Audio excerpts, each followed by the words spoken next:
Halo teman-teman, Assalamualaikum warahmatullahi wabarakatuh. Selamat datang kembali di channel Nyari Cuan. Oke teman-teman, di video kali ini saya gak bakalan dulu membahas cara mendapatkan uang dari internet ya. Melainkan di video kali ini saya akan coba analisa token cryptocurrency yang namanya BNB ini teman-teman, ataupun token dari si exchanger Binance itu ya.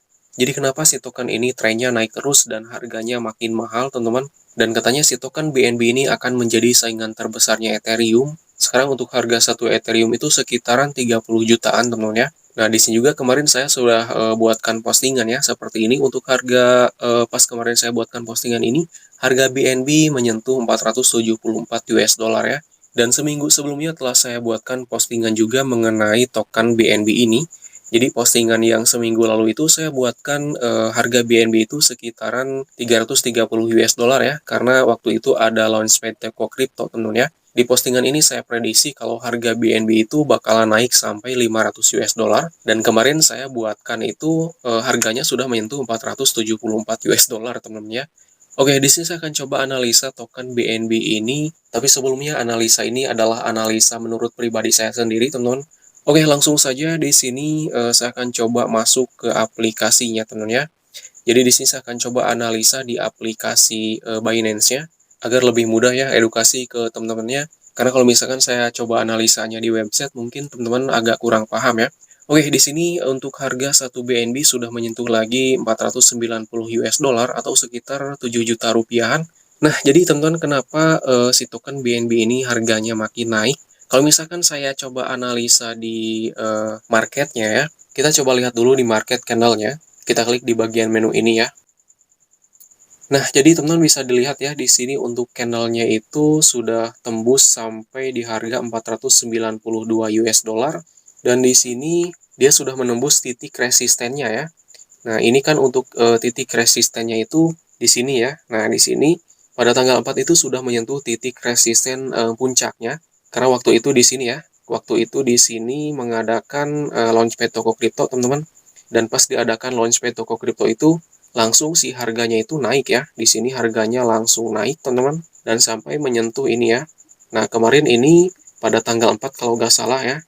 Di sini itu pas launchpad toko kriptonya itu sudah selesai, lalu harganya itu langsung turun, teman-teman ya. Nah, di sini harganya langsung turun ataupun dump. Dan lalu setelah itu di sini terjadi pola sideways ya. Jadi di sini terjadi pola sideways. Nah, sekarang terjadi lagi candle yang hijau, teman-teman. Dan di sini candle hijaunya ini langsung tembus ke atas ya. Di sini langsung tembus ke atas. Dan sebelum saya buatkan video ini, sebetulnya tadi saya sudah coba analisa, teman-teman. Jadi sebelum ada candle baru ini ya, yang hijau baru ini, tadi saya sempat coba analisa di candle yang panjang ini, yang hijau ini. Nah, di sini candlenya itu langsung naik, teman-teman ya, naik tinggi dari harga berapa ini? Dari harga kisaran 474, langsung dia terbang ke 490-an, teman-teman. Nah, di sini tadi saya sempat prediksi, sepengetahuan saya mengenai candlestick, biasanya kalau misalkan si candle ini sudah tembus di area resisten ya teman-teman. Jadi tadi itu sempat saya prediksi ya di sini. Jadi si candle hijau yang panjang ini di sini kan sejajar dengan candle yang ini ya, yang tanggal 4 ini pas si launchpad toko kriptonya itu beres. Nah, ini sudah sejajar dengan area resisten dari candle tertinggi ini, teman-teman ya. Nah, di sini sudah sejajar dengan sumbu dari candle yang hijau ini. Kalau misalkan kita tarik ke belakang, di sini memang tidak ada candle yang sama rata dengan candle itu ya. Karena memang harga-harga BNB sebelumnya itu harganya memang murah, teman-teman, ataupun masih rendah ya. Tetapi karena ini dianggap candle yang paling tinggi, nah ini kan, yang kemarin launchpad toko kripto ini dianggap candle ini candle yang paling tinggi harganya, maka pas tadi candle yang hijau ini kalau misalkan sudah tembus, teman-teman, di sini prediksi saya kalau misalkan candle selanjutnya itu menembus dari area resisten dari titik candle yang sebelumnya ini, otomatis harganya itu bakalan naik lagi, teman-teman ya. Tetapi kalau misalkan sebaliknya, kalau misalkan setelah candle yang hijau panjang ini, kemudian candle selanjutnya merah ataupun turun, dan dia akan terjadi penurunan lagi menurut saya teman-teman, dan mungkin akan terjadi sideways lagi. Tetapi di sini teman-teman ya, di sini candle selanjutnya hijau lagi teman-teman, dan dia menembus area dari titik resisten pucuk ini teman-teman ya. Nah, si candle yang baru ini, dia sempat menembus sampai 496 US dollar. Tetapi ini hanya sebentar ya, langsung turun sebentar dan di kisaran 491. Nah, di sini si candlenya ini masih menembus dari titik area resisten ini, teman-teman ya. Nah, kalau misalkan teman-teman ditarik garis lah ya, ditarik garis dari sini ke sini. Nah, dari sini ke sini itu, si titiknya itu sudah menembus dari candle yang ini, teman-teman ya. Nah, biasanya kalau misalkan saya membaca pola candlestick seperti ini, kalau misalkan saya analisa dari candle-candle seperti binary option ya, biasanya sih kalau misalkan candle sudah seperti ini, sudah tembus dari area resisten titik pusatnya, maka harga selanjutnya itu ataupun candle selanjutnya itu akan terus hijau menurut saya, teman-teman. Itu sepengetahuan saya ya. Dan otomatis si harganya juga bakalan lebih naik lagi. Karena memang di sini si area resistennya sudah ditembus, teman-teman ya. Dan kemungkinan, teman-teman, untuk kemungkinan itu di bulan sekarang itu harga BNB bakalan nyentuh sampai 500 US dollar ya. Ini menurut saya, teman-teman ya. Nah, kecuali kalau misalkan tadi candle selanjutnya itu candle merah ya, misalkan candle selanjutnya itu merah, kemudian candle selanjutnya lagi merah, maka otomatis harga selanjutnya itu masih di harga itu-itu saja, teman ya. Seperti inilah ya. Jadi seperti ini, kalau misalkan candle selanjutnya di sini kan sudah candle hijau puncak ya. Kalau misalkan sudah puncak, kemudian di sini ada merah panjang. Nah, di sini ada merah panjang. Lalu setelah merah panjang ini, kemudian dia akan mengalami penurunan, teman-teman, meskipun di sini ada candle hijau. Nah, setelah candle hijau biasanya akan terus turun. Dan di sini, nah di sini ada candle hijau panjang ya. Di sini ada candle hijau panjang dan sumbunya ini panjang. Kemarin itu harga BNB sempat menyentuh sampai 453 ya. Karena memang di sini kemarin launchpad toko kripto itu sudah selesai dan banyak orang-orang yang menjual kembali BNB-nya. Tetapi setelah si candle yang ini selesai, langsung di sini naik lagi ya. Di sini naik lagi dan terjadi candle sideways. Jadi di sini candlenya itu sideways itu naik turun teman ya, seperti gunung. Nah, di sini kan dia mengalami penurunan, kemudian dia naik, lalu dia turun lagi, lalu dia naik lagi. Ini namanya sideways, teman-teman ya. Nah, setelah itu di sini langsung mengalami kenaikan lagi, teman-teman ya. Dan terjadilah di sini candle ini tembus ataupun menembus dari area titik resisten candle sebelumnya ini ya. Lalu bagaimana kalau misalkan mengalami tren penurunan? Jadi kalau misalkan mengalami tren penurunan juga sama, teman-teman ya. Kita coba ambil dari titik ini, teman-teman ya. Nah, di sini kita coba ambil dari titik ini.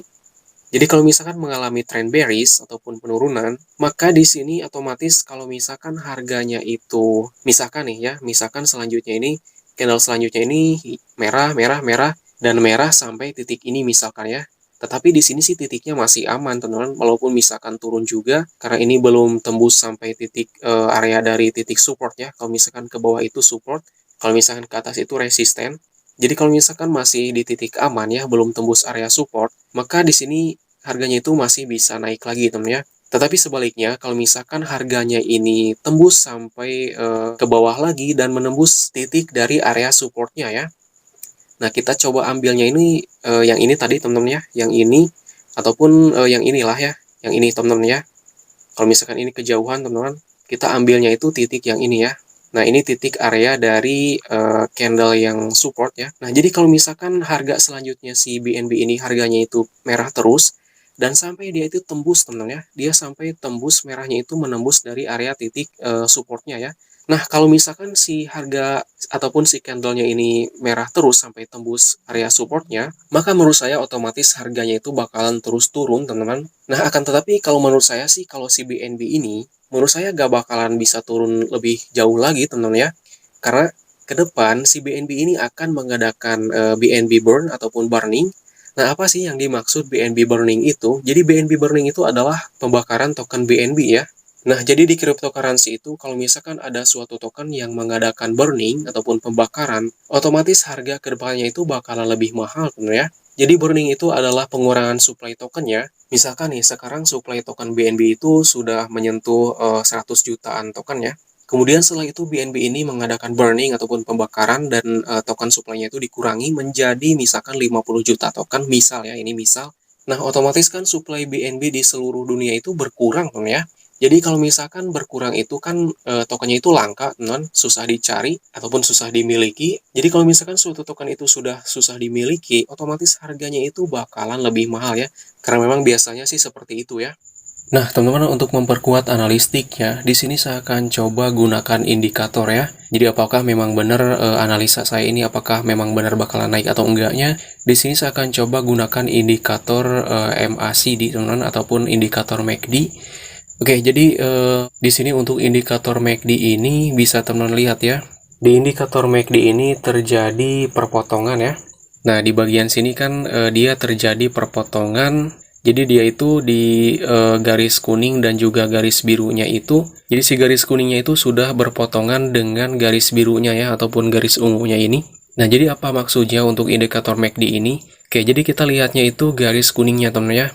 Jadi kalau misalkan garis kuning ini sudah memotong dari garis biru ataupun ungunya, otomatis kalau misalkan sudah seperti ini dia bakalan terus naik teman ya. Nah, bisa teman lihat di sini untuk garis kuningnya sudah naik dan si garis birunya juga sama naik ya. Jadi kalau misalkan indikator seperti ini menandakan kalau misalkan si candle tersebut bakalan naik. Ini sih pengetahuan saya seputar indikator ya, indikator khususnya MACD ini. Karena saya juga sering menggunakan indikator seperti ini itu di binary option ya, seperti Binomo dan juga Olimtrade. Memang rata-rata seperti itu, tetapi kalau misalkan di kripto itu rata-rata sih 80% akurat ya. Kalau misalkan di binary option itu ya sekitar 50%-an ya. Indikator itu bisa membaca benar ataupun salahnya. Dan mengapa ini bisa menandakan naik? Jadi ini sudah berpotongan ya. Kalau misalkan ini seperti ini, nah seperti indikator ataupun seperti garis sebelumnya, di sini kan si garis kuning dan juga garis birunya itu masih berseberangan ya. Jadi kalau misalkan sudah ada berpotongan seperti ini, dia akan naik. Oke, kita bandingkan dengan garis sebelumnya ya. Nah, di sini di garis sebelumnya juga dia mengalami perpotongan ya. Di sini di harga pas si harganya itu mencapai titik paling puncak temennya, yaitu yang kemarin launchpad toko kripto. Di sini kan si garis kuningnya itu sudah berpotongan dengan garis birunya ini. Nah, di sini berpotongannya itu di atas ya. Kalau ini kan berpotongannya di bawah. Kalau misalkan berpotongan di bawah, dia akan naik. Kalau misalkan berpotongan di atas, otomatis dia itu bakalan turun ya. Nah, di sini garis kuningnya sudah berpotongan dan ini terjadi teman ya. Di sini terjadi penurunan dan sampai menyentuh ke bawah yang paling bawah ini. Lalu di bagian paling bawah ini dia mengalami pendataran dan dia mengalami perpotongan lagi di sini ya. Nah, otomatis kalau sudah seperti ini, pasti ini bakalan naik teman ya. Oke, jadi seperti ini untuk pembacaannya. Nah, di sini kita lihat juga di garis sebelumnya teman ya. Di sini tuh harganya pas harga si BNB ini di kisaran 417 US dollar ya. Jadi di harga ini dia mengalami perpotongan ya, mengalami perpotongan lagi dan memang di sini terjadi kenaikan ya sampai dia tembus harganya itu sampai 443 US dollar. Lalu di sini terjadi sideways dan juga garis indikatornya itu datar ya, semuanya berseberangan. Lalu di sini terjadi lagi perpotongan teman-teman.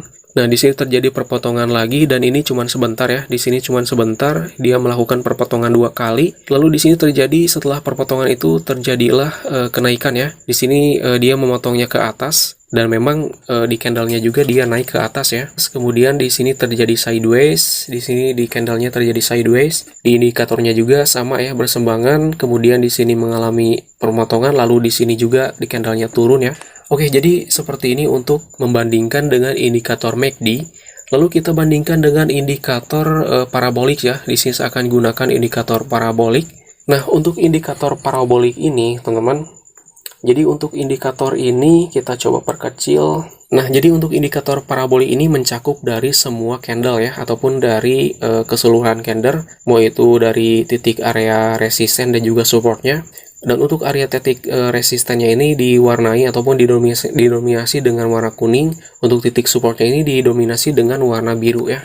Di indikator parabolik ini, dia mengalami si garis kuningnya itu ke atas, kemudian si birunya ke bawah. Jadi kalau misalkan sudah seperti ini, ya istilahnya kalau bahasa Sunda itu calangap ya. Jadi kalau misalkan sudah seperti ini itu dia akan mengalami kenaikan teman ya. Kayak bisa terlihat di garis tengahnya ini ya, yang garis tengahnya yang warna biru ataupun yang warna ungu ini, si garis tengahnya itu dia seperti ke atas. Dan memang kalau misalkan sudah seperti ini, dia akan mengalami kenaikan ya. Oke, kenapa bisa seperti ini? Kita coba bandingkan di momen sebelumnya ya. Nah, di sini terjadi momen yang sama, teman-teman. Jadi di bagian sini dia mengalami momen yang sama ya. Si garis kuningnya itu ke atas dan juga si garis birunya itu ke bawah. Lalu di sini di garis tengahnya, di garis ungunya ini dia masih lurus ya ataupun seperti ke atas ya. Kalau misalkan kita lihat seperti di bagian sini itu dia akan terus ke atas. Nah, maka di sini terjadilah tren kenaikan ya. Meskipun warna birunya ini ataupun garis birunya ini ke bawah, yaitu akan terus naik teman ya. Nah, maka menurut saya akan terjadi juga di tren yang baru ini. Jadi di tren baru ini juga pasti bakalan seperti itu ya. Berbeda kalau misalkan mengalami tren sideways itu garisnya itu sama ya rata. Dan memang di sini juga garis tengahnya itu yang warna ungunya juga rata. Nah, biasanya kalau kita membaca pola dengan indikator ini juga sudah dipastikan ini bakalan mengalami kenaikan ya. Kalau misalkan kita bandingkan lagi dengan tren sebelumnya juga sama ya. Nah, di tren sebelumnya juga ini mengalami kenaikan. Nah, ini kalau misalkan mengalami penurunan. Kalau misalkan mengalami penurunan itu seperti ini ya. Jadi si garis kuningnya itu sempat ke atas sebentar, lalu garis birunya ke bawah, tetapi garis ini ya, garis tengahnya ini, garis warna ungunya ini dia ke bawah ya. Jadi meskipun terlihat salangap seperti ini, tetapi di sini garis ungunya ini ke bawah. Nah, kalau misalkan sudah seperti ini, otomatis dia akan mengalami penurunan ya. Nah, jadi di sini menggunakan dua indikator saja sudah memperlihatkan bahwa si tren ataupun pergerakan pasar dari BNB ini akan mengalami kenaikan. Nah, teman-teman, kalau misalkan harga BNB ini bakalan naik, apakah kita bisa membeli harga BNB itu di harga sekarang? Menurut saya sih kalau misalkan kalian ingin membeli di harga sekarang ya, kalau misalkan ingin trading untuk jangka waktu pendek, lebih baik jangan ya. Karena memang untuk harga-harga saat ini itu harganya lagi di puncak-puncaknya. Tetapi kalau misalkan kalian ingin holding ataupun ingin investasi jangka panjang, ya bisa saja ya, silahkan saja. Makanya sekali lagi kalau misalkan kalian ingin investasi di kripto itu, harap diperhatikan terlebih dahulu untuk disclaimer-nya ya. Karena memang untuk resiko-resiko investasi itu ya resikonya sangat tinggi ya. Nah, kalau misalkan saya di sini saya investasinya untuk jangka panjang meskipun harganya itu ada mengalami penurunan, jadi saya akan biarkan saja ya. Karena saya yakin dengan BNB ini ya saya akan holding sekitaran sampai ya 1000 ataupun lebih ya. Tetapi kalau misalkan ingin membeli, lebih baik membeli pas harganya itu lagi murah ya. Ataupun nanti ya BNB ini akan mengadakan BNB burning. Biasanya setelah burning itu harga BNB ataupun harga koin tersebut akan mengalami penurunan ya. Tetapi penurunannya itu tidak akan lebih jauh teman-teman. Karena kalau yang namanya burning itu setelah di burning biasanya harganya itu akan naik lagi ya. Bahkan lebih mahal lagi untuk harga koinnya. Makanya di sini saya holding BNB ini ataupun investasi di BNB ini untuk jangka panjang teman-teman ya. Nah, itu saja yang bisa saya sampaikan. Semoga bermanfaat. Bila suka dengan videonya, bisa like, share, dan komen. Sampai jumpa di video selanjutnya. Wassalamualaikum warahmatullahi wabarakatuh.